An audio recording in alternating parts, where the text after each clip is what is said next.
everyone, welcome back to my channel. My name is Ratika Gupta and guys, today we are going to discuss Section 8 of Hindu Minority and Guardianship Act 1956, which talks about powers of natural guardians with respect to minors' property. So far guys, we have discussed an introductory lecture. We have covered Section 13 and Section 6 and 7 of this act. If you have not watched my previous lectures yet, please go and watch them. Because guys, Section 8 का जो continuance है वो Section 6 और 7 से related है. All the three sections talk about natural guardians. So guys, to begin with Section 8, which says that natural guardians जो होते हैं उनकी क्या क्या powers रहते हैं with regards to minors property.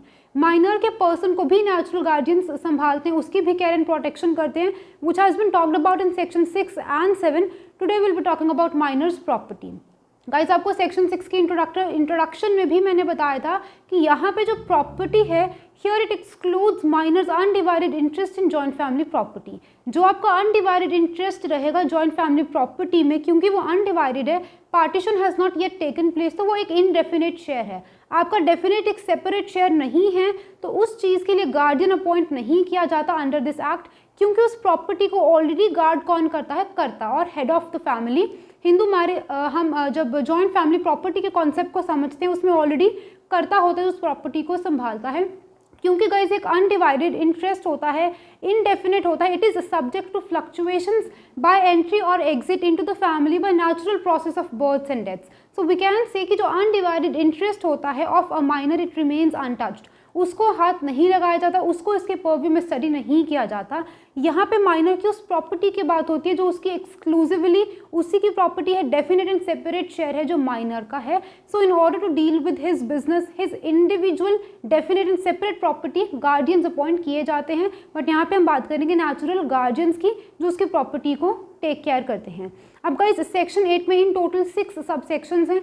5 and 6 इतने इंपॉर्टेंट नहीं है, बिकॉज वहाँ पे हम लोग गार्जियंस एंड वॉर्ड्स एक्ट की बात करते हैं. I will tell you by the end of this lecture, but will be discussing first 4 sections, sub sections in greater detail.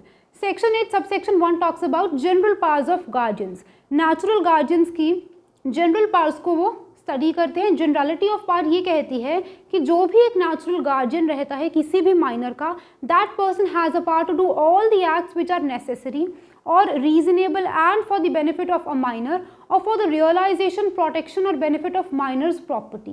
मतलब कि जो नेचुरल गार्जियन है उसकी एक जनरल पावर रहती है, और वो ये रहती है कि वो कोई भी ऐसा एक्ट कर सकता है जो कि माइनर के लिए रीजनेबल है, जस्टिफाइड इन लॉ है, नेसेसिटी है उसको करना, and is for the benefit of the minor, या वो माइनर की प्रॉपर्टी के लिए बेनिफिशियल है, उसके इंटरेस्ट में है.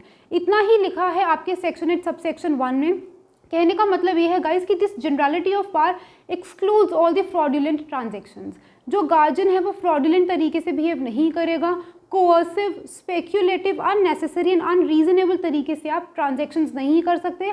आप एक माइनर के बिजनेस को, उसके पर्सनल अफेयर्स को, उसके प्रॉपर्टीज़ को इस तरीके से कंट्रोल करोगे which is for the benefit और प्रोटेक्शन ऑफ माइनर्स एस्टेट. उसकी जो एस्टेट है, it should not be fraudulent, it should not be coercive, speculative, colourable, unnecessary और अनरीजनेबल, कुछ भी कहो. तो ये जो नेगेटिव वर्ड्स हैं ये नहीं होना चाहिए, because guys I have told you कि जो गार्जियन होता है ही और she stands in a fiduciary relationship with a minor, क्योंकि it is a relationship of utmost good faith and confidence. तो हम ये नहीं चाहते कि गार्जियन के पार्ट पे कोई भी ब्रीच ऑफ ट्रस्ट हो. Guardian always has to act as a man of ordinary prudence. अगर ये प्रॉपर्टी या ये एस्टेट उस गार्जियन की खुद की होती तो जिस तरीके से वो अपनी प्रॉपर्टी के साथ डील करता, उसी तरीके से उसको माइनर की प्रॉपर्टी के साथ डील करना है. सो हम ये कह सकते हैं कि सेक्शन 8 सब सेक्शन 1 ने it has conferred fairly wide powers on the guardians. किसी भी चीज़ को एक्सप्लेन नहीं किया, नेसेसिटी के लिए, उसके एस्टेट के बेनिफिट के लिए, या फिर उसके प्रोटेक्शन के लिए. अब इन सारे टर्म्स को बहुत ही ज़्यादा लिबरल इंटरप्रिटेशन दी जाती है कोर्ट्स के द्वारा, कोई रिस्ट्रिक्टिव या लिटरल इंटरप्रिटेशन नहीं है. सो हम ये कह सकते हैं कि this section on general powers of natural guardians with respect to minors property has conferred it has conferred fairly wide powers on a guardian. So guardian has to act very fairly, very safely and for the welfare of the minor. I hope guys this thing is quite clear to you. एक और point की बात करते हैं. For example guys, ये लिखा जाता है कि in respect of alienation of minors immovable property the touchstone of guardians power continues to be necessity और बेनिफिट ऑफ द एस्टेट. कहने का मतलब है कि कल को अगर गार्जियन को ज़रूरत पड़ती है माइनर की डेफिनेट या सेपरेट प्रॉपर्टी को एलिनेट करने की। एलिनेट का मतलब होता है ट्रांसफ़र करना। अगर गार्जियन को लगता है कि इस प्रॉपर्टी को ट्रांसफ़र करना पड़ेगा तो वो सिर्फ और सिर्फ दो ही बेसिस पे आप ट्रांसफ़र कर सकते हो, या नेसेसिटी है, आपको लगता है एज अ गार्जियन की नेसेसिटी है, या फिर बेनिफिट है। इस चीज़ को भी समझ लेते थोड़ा। आपका इस नेसेसिटी का मतलब क्या है? फॉर एग्जाम्पल माइनर को नेसेसरीज सप्लाई करनी है। नेसेसरीज का कॉन्सेप्ट हमने कॉन्ट्रैक्ट एक्ट में देखा है। अगर माइनर को नेसेसिटीज सप्लाई करनी है और गार्जियन को लगता है कि he has no funds to do that, लेकिन उसे पता है कि माइनर की एक सेपरेट डेफिनेट इंडिविजुअल इंटरेस्ट है, कोई प्रॉपर्टी है, तो उस नेसेसरीज को पूरा करने के लिए which includes his education, his medical treatment, तो आप उसकी प्रॉपर्टी को एलिनेट कर सकते हो। That is justified and reasonable in law.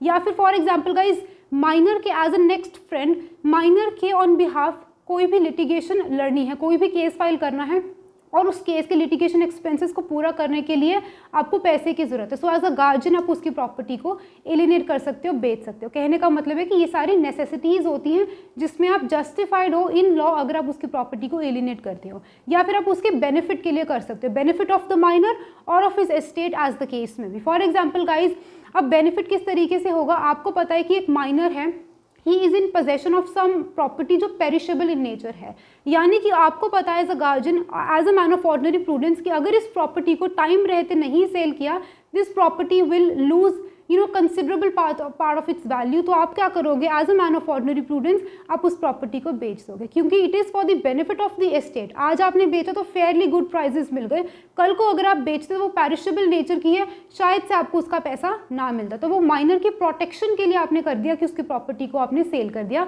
तो वहाँ पे भी आपने उसकी प्रोटेक्शन और उसके बेनिफिट के लिए किया, वहाँ पे भी आप जस्टिफाइड हो इन लॉ उसकी प्रॉपर्टी को एलिनेट करने के लिए। या फिर गाइज आपको पता है कि माइनर की प्रॉपर्टी है, अगर आप उसको लीज पे दे दोगे तो आपको रेंट आता रहेगा और वो माइनर के प्रॉफिट्स में एड ऑन होता रहेगा, तो वहाँ पे भी आप उसकी प्रॉपर्टी को लीज पे रख सकते हो, मॉर्गेज भी कर सकते हो। तो जो भी चीज़ is for the benefit of minor. आपको पता है कि अगर इस प्रॉपर्टी को आज सेल कर दिया तो बहुत फेयरली वाइड अच्छे प्राइजेस मिलेंगे, या अगर हम थोड़ी देर रुक जाते हैं तो इस प्रॉपर्टी के prices are likely to hike, तो आप इन फ्यूचर उसको बेचते हो। तो मतलब आपको prudently as a man of ordinary prudence आपको एक्ट करना है और उसकी प्रॉपर्टी को डील करना है। और अगर आप उसकी नेसेसिटी के लिए करते हो या उसके बेनिफिट ऑफ स्टेट और माइनर के लिए करते हो, उसकी प्रॉपर्टी की प्रोटेक्शन के लिए करते हो, तो आप जस्टिफाइड हो।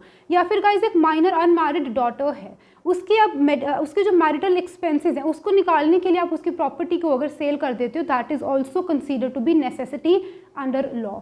छोटी छोटी एग्जाम्पल से आई होप आपको ये पॉइंट क्लियर हो चुका कि नेसेसिटी का मतलब क्या होता है, बेनिफिट ऑफ स्टेट का मतलब क्या होता है। अब गाइज अगर ये एक क्वेश्चन ऑफ फैक्ट है, it is to be interpreted in the light of facts and circumstances of the case, कि इस केस में आपने प्रॉपर्टी अगर एलिनेट करी है एज अ नेचुरल गार्जियन, तो वो आपने नेसेसिटी के लिए की है या नहीं की है, बेनिफिट ऑफ द एस्टेट था या नहीं था, it is for the courts to decide कि ये सही था या गलत था। And a point to be noted is that अगर नेचुरल गार्जियन ने नेसेसिटी या फिर बेनिफिट ऑफ द एस्टेट और प्रोटेक्शन ऑफ द एस्टेट के लिए प्रॉपर्टी को नहीं बेचा, तो यहाँ पे guys it is a point to be noted कि it is voidable at the instance of the minor. Section 8 subsection 3 clearly कहता है कि अगर कोई भी इंसान सबसेक्शन 1 की कॉन्ट्रवेंशन करेगा, it means in contravention of legal necessity और बेनिफिट ऑफ द एस्टेट, अगर आप उसके कॉन्ट्रवेंशन में प्रॉपर्टी बेच देते हो, it is voidable at the instance of the minor और any person claiming under him. Voidable का मतलब क्या है कि on attaining the age of majority minor के पास पावर रहेगी कि वो इस एलिनेशन को सेट असाइड कर सकता है and he can regain his properties back from the purchasers. Natural guardian ने जिसको भी प्रॉपर्टी बेची होगी उससे माइनर अपनी प्रॉपर्टी वापस ले सकता है upon attaining the age of majority. ये मतलब है वॉइडेबल का। I hope guys this thing is quite clear to you. अब गाइस हम बात करते हैं सेक्शन 8 सबसेक्शन 2 की।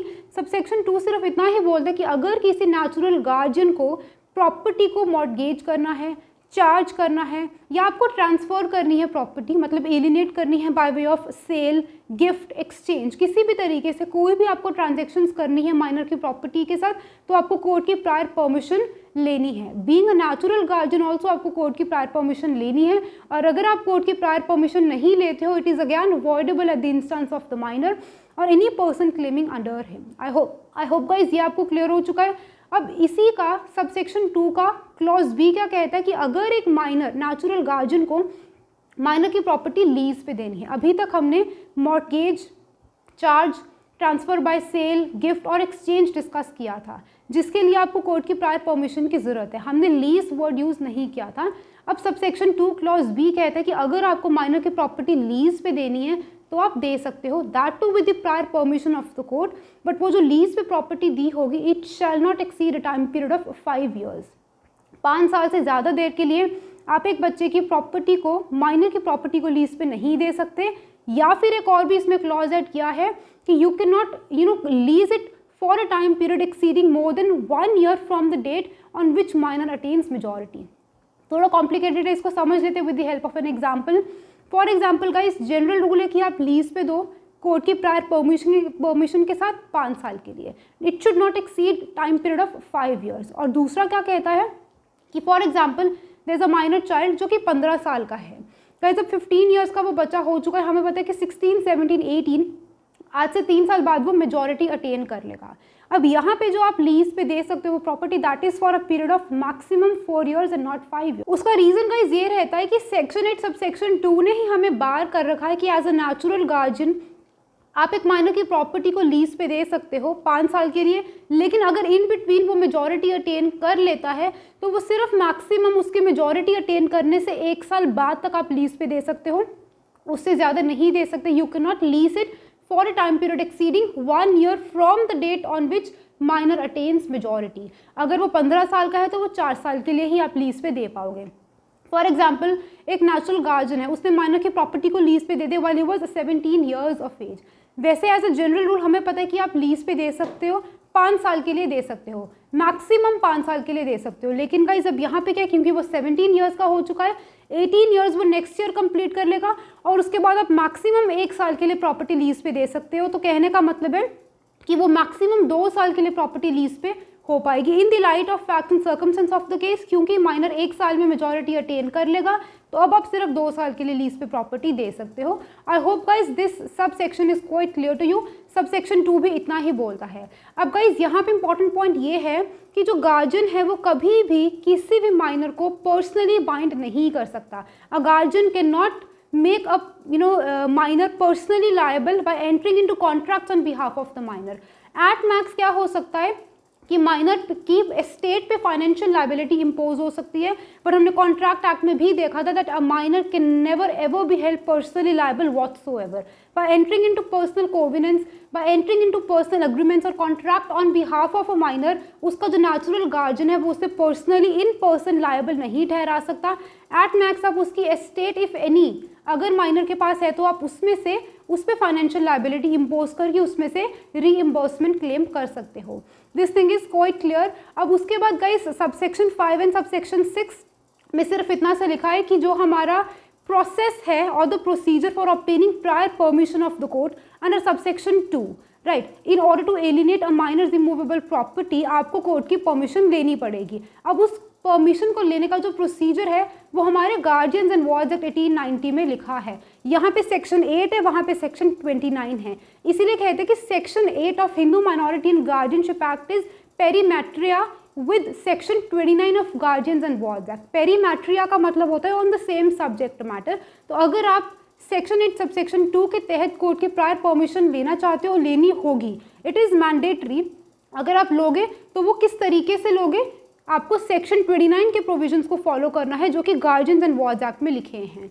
ये चीज़ आपको क्लियर हो चुकी है। सो गाइस सेक्शन 8 इतना ही था जहाँ पे हमने नेचुरल गार्जियंस की पावर्स को देखा with regards to minors immovable property. I hope this thing is quite clear to you. Still guys, if you have any doubts pertaining to it, please feel free to comment me in the comment box. I'll be trying to reply to all the doubts and queries. Till then guys, keep learning, keep shining, stay safe and bye bye.